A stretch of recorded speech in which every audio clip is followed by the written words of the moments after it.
Assalamualaikum warahmatullahi wabarakatuh. Kita lanjutkan bab selanjutnya ya. Kita sudah masuk di bab relasi, bukan lagi bab fungsi, tapi sudah masuk di relasi. Oke, jadi bisa dikatakan fungsi itu juga termasuk relasi, tapi kalau relasi belum tentu dia fungsi, gitu ya. Oke, kita bahas dulu. Relasi itu ciri-cirinya ini dia terdiri dari dua himpunan. Meskipun dua himpunan ini bisa satu himpunan saja, dua himpunan itu bisa sama. Jadi himpunan A dan himpunan A. Tapi intinya dia harus ada lebih dari satu himpunan untuk menyatakan relasi. Namanya relasi ya, berelasi, berhubungan itu kan pasti lebih dari satu. Jadi syaratnya ini ada dua himpunan, boleh berbeda, boleh sama himpunannya. Lalu yang ketiga ada suatu kalimat terbuka PX, Y di mana P, A, B bernilai benar atau salah untuk sebarang pasangan terurut A, B dalam A cross B. Jadi kalimat terbukanya nanti berbentuk X, Y dan di mana P, A, B. Jadi A, B itu pasangan berurutan dalam himpunan A cross B. Itu ya.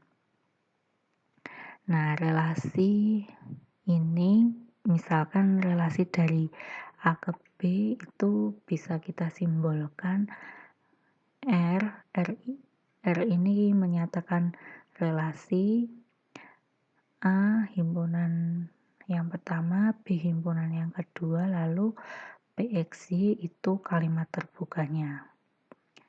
Ya, jadi R itu sekarang bukan simbol bilangan real, tapi dia relasi. Nah, selanjutnya kalau P, A, B itu benar, maka kita tuliskan A berrelasi dengan B. Tulisannya A berrelasi dengan B. Tapi jika salah, pernyataannya salah, maka bisa kita tuliskan bahwa A itu tidak berrelasi dengan B.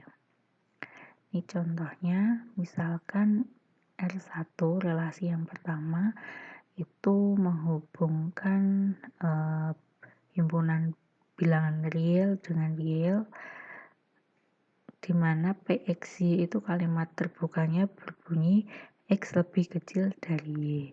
Maka R1 ini adalah suatu relasi karena untuk setiap P, A, B yaitu A kurang dari B itu bisa bernilai benar atau salah untuk sebarang bilangan yang kita ambil dalam real. Contohnya yang ini, misalkan kita ambil pasangan berurutan 3,5, maka P 3,5 itu bernilai benar. Karena apa? Karena masuk di sini 3 itu kurang dari 5. Kalau misalkan, nah ini yang ini tadi bisa kita tulis 3 berrelasi dengan 5.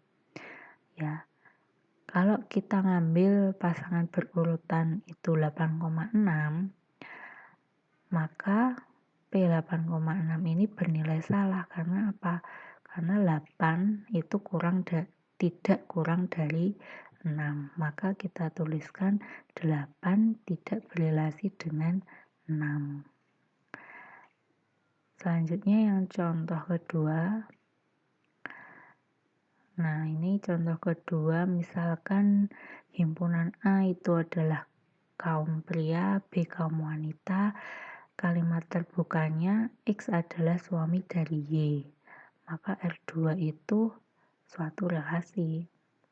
Jadi kalau himpunannya itu kaum pria dan kaum wanita, pasti bisa dinyatakan kalimat terbukanya pasti bisa menyatakan bahwa dia itu benar atau salah kan ya.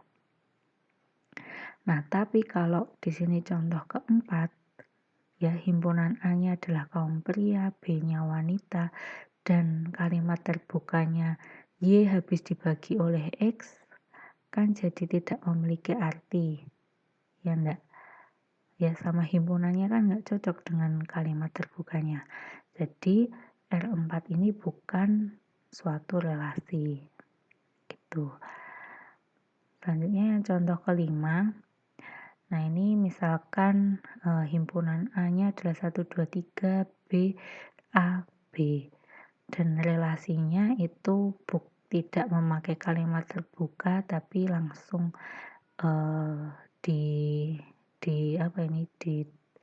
dituliskan dalam pasangan berurutan seperti ini. Berarti kalau kita gambarkan dengan diagram diagram Venn, ya, misalkan ini adalah A dan ini adalah B. A-nya itu 1, 2, 3, B-nya A dan B, maka relasi R5 ya, maaf ini harusnya R5 ya. Maka relasi R5-nya itu berbentuk seperti ini. 1A, 1B, dan 3B. Ini relasi. Ya. Maka bisa kita tuliskan bahwa 1 itu berelasi dengan B, 3 berelasi dengan B, dan 2 tidak berelasi dengan A. Betul kan ya? Nah, jadi kalau di fungsi kemarin syarat dari fungsi itu kan di himpunan domain, di himpunan yang pertama, itu setiap anggota harus memiliki tepat satu pasangan di B, ya kan? Tepat satu, nggak boleh kurang, nggak boleh lebih. Nah, kalau di relasi enggak berlaku itu. Jadi boleh memiliki pasangan, boleh enggak. Boleh lebih dari satu ataupun satu. Kayak yang ini, satu elemen A ini memiliki 2 pasangan kan di B. Ya, boleh. Itu relasi. Kalau fungsi ini enggak boleh. 2 enggak punya pasangan, 1 punya lebih dari 1 pasangan. Itu enggak, dia bukan fungsi. Paham ya maksud saya?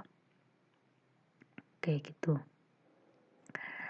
Oke, kita lanjutkan. Selanjutnya, nah ini macam-macam relasi. Yaitu ada relasi inverse. Jadi setiap relasi R dari A ke B mempunyai suatu relasi inverse dari B ke A. Inverse itu kan kebalikan. Jadi didefinisikan bahwa himpunan R inverse itu adalah himpunan pasangan berurutan B, A di mana A, B itu ada di R. Itu ya. Contohnya misalkan K itu himpunan 1, 2, 3 dan L-nya itu adalah himpunan A, B, C dan relasinya R-nya himpunan pasangan berurutan 1, A, 2, B, 2, C. Maka relasi inverse-nya tinggal dibalik aja, berarti A, 1, B, 2, C, 2. Paham ya? Saya rasa ini untuk relasi inverse. Yang selanjutnya relasi refleksif. Nah, di relasi selanjutnya ya, selanjutnya di bawah nanti kita bahas ngomongnya dua himpunan yang sama. Jadi antara 2 himpunan yang sama ini A dan A. Nah, kalau yang di inverse itu bisa 2 himpunan A dan B gini ya. Nah, yang refleksif ini untuk himpunannya hanya 1. Himpunannya 2 tapi sama gitu loh. Nah, misalkan ini adalah suatu relasi dalam sebuah himpunan A, yaitu misalkan R sebuah subhimpunan dari A cross A, maka R disebut suatu relasi refleksif jika ini simbol A besar dibalik itu untuk setiap ya, jika untuk setiap A, elemen A besar, maka A, A itu di R. Contohnya, misalkan V, himpunan V itu adalah himpunan 1, 2, 3, 4, dan relasinya adalah ini. Nah, apakah R ini merupakan relasi dengan definisi ini tadi? Nah, apakah R itu relasi refleksif? Jadi kita cek di sini sesuai definisi untuk setiap A, elemen A, maka berlaku A, A harus ada di R. Nah, sekarang kita cek satu. Jadi untuk setiap elemen di V harus ada ini ya. Kita cek satu elemen V, maka 1,1 harus di R. Ada. 2 elemen V, maka 2,2 harus di R. Ada enggak? Enggak ada. 3 elemen V, maka 3,3 harus ada di R. Ada. 4 anggota V, maka 4,4 harus di R. Jadi R ini bukan refleksif karena apa? Karena 2,2 itu enggak ada. Jadi karena 2 elemen V tapi 2,2 bukan elemen R. Gitu ya nulisnya nanti. Ya. Jadi karena 2 itu elemen V tapi 2,2 tidak elemen, bukan elemen R. Ini alasannya. Jadi kalau ditanya apakah R itu relasi refleksif, jawab aja ini. Bukan, karena ini. Udah betul itu. Jadi ini menyanggah definisi yang di atasnya. Ya, ada contoh kontra. Oke, selanjutnya simetris, relasi simetris. Misalkan R sebuah subhimpunan dari A cross A, kita masih bicara himpunan yang sama ya. Maka R adalah suatu relasi dalam A. Yaitu R adalah suatu relasi dalam A. Maka R disebut suatu relasi simetris jika A, B di R, maka kebalikannya B, A juga di R. Contohnya, misalkan M itu adalah himpunan 1, 2, 3, 4 dan relasinya ini. Nah, ini kita cek 1,2, maka 2,1 juga harus di R. Ada. 1,3, maka 3,1 juga harus di R. Ada. 2,4, maka 4,2 juga harus di R. Nggak ada. 3,4, maka 4,3 juga harus di R. Nah, jadi apa? Jadi dia bukan, R ini bukan relasi simetris. Karena apa? 2,4 ini ada di R, tapi sesuai definisi kita sanggah 4,2 tidak ada di R. Ini ya. 2,4 di R tapi 4,2 tidak ada di R. Nah, di sini ada not. R dikatakan relasi simetris jika R itu sama dengan R inverse-nya. Ini kita bicara di himpunan yang sama loh ya. Kalau kita lihat di sini, nah ini kan himpunannya berbeda. Kalau yang kita bahas di sini loh ya, di inverse ini kan dua himpunannya berbeda. Maka nggak mungkin R-nya sama dengan R inverse. Ya, tapi kalau ini dua himpunan yang sama itu bisa mungkin gitu. Kalau sama berarti dia juga relasi simetris. Itu ya. Nah, selanjutnya relasi antisimetris. Suatu relasi R dalam sebuah himpunan A yaitu sebuah subhimpunan dari A cross A disebut suatu relasi antisimetris jika A, B di R dan B, A di R, maka A sama dengan B. Itu ya. Tapi kalau A-nya itu tidak sama dengan B, ya tak? Kalau A-nya itu tidak sama dengan B, maka mungkin A berrelasi dengan B dan mungkin B berrelasi dengan A. Tapi tidak pernah keduanya.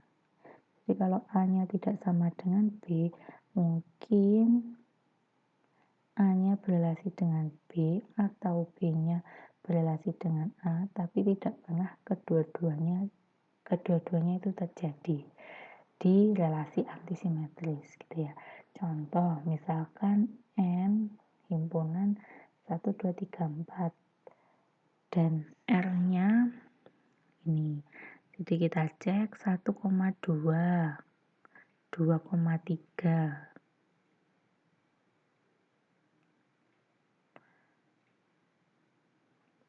1,2, 2,3, lalu 2,4, 4,2. Nah ya 1,2, 2,1 nya nggak ada, 2,3, 3,2 nya nggak ada, jadi nggak perlu dicek. 2,4, 4,2 nya ada. Nah ini berlaku di sini ya, A, B di R dan B, A di R, kebalikannya ya. Di sini kan 2,4, 4,2 kebalikannya, tapi 2 itu tidak sama dengan 4, maka dia bukan di R. R ini bukan relasi antisimetris maksudnya. Nah, kalau misalkan pasangan berurutan ini kita hilangkan, maka R ini relasi antisimetris, gitu ya. Paham ya? Oke, kita lanjutkan relasi transitif. Suatu relasi R dalam sebuah himpunan A adalah relasi transitif jika A, B di R, A, B di R dan B, C di R, maka A, C juga di R. Nah, misalkan S 1, 2, 3, 4, R-nya 1,2 dan seterusnya. Jadi kita lihat ini kan 1,2, 2,3. Ya kan? Berarti sesuai definisi ini 1,3 juga di R masuk. Lalu ada 2,4. Kita lihat 1,2, 2,4 berarti 1,4 harus di R masuk.